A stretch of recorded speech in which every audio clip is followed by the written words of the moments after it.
পুরুষ মানুষের সবচাইতে বড় শত্রু কে জানেন?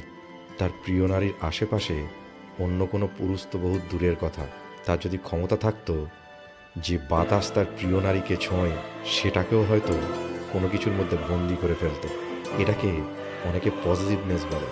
প্রত্যেকেই নিজের ব্যক্তি স্বাধীনতা বজায় রাখতে গিয়ে এই পজিটিভনেস ব্যাপারটাকে টক্সিসিটির নাম দিয়ে দিয়েছে। প্রত্যেকেই নিজের ব্যক্তি স্বাধীনতা নিয়ে চলছে, যার ফলে কেউ কারোর ব্যাপারে এতটা প্রোটেক্টিভ না। প্রত্যেকেই নিজের স্বাধীনতা চায়। স্বাভাবিক ব্যাপার, স্বাধীনতা তো থাকা উচিত, কিন্তু সম্পর্কের ব্যাপারে, ভালোবাসার ব্যাপারে যুক্তি চলে না।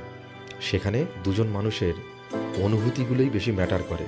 যদিও এসব জিনিসের এখনকার দুনিয়ায় কোনো ভ্যালু নেই। এখন অনুভূতির থেকে যার যার সেলফ রেসপেক্ট অর্থাৎ আত্মসম্মান বা স্বাধীনতাটাই বেশি ম্যাটার করে। আর অনুভূতির থেকে এই জিনিসগুলো যখনই বেশি ম্যাটার করবে তখনই সম্পর্ক টিকবে না। পুরুষ মানুষদের ক্ষেত্রে এই ব্যাপারটা আছেই, অনেক নারীর ক্ষেত্রেও আছে।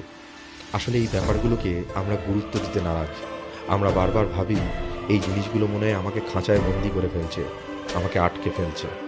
কিন্তু যেটাকে এই বন্দি দশা বলে মনে হয়, সেটাকে যদি একটু বুঝে শুনে নিয়ে দুজন মিলে স্যাক্রিফাইস কম্প্রোমাইজ করে চলা যায়, তাহলে একজনের সাথে সারাটা জীবন কাটানোটা খুব একটা কঠিন হয় না।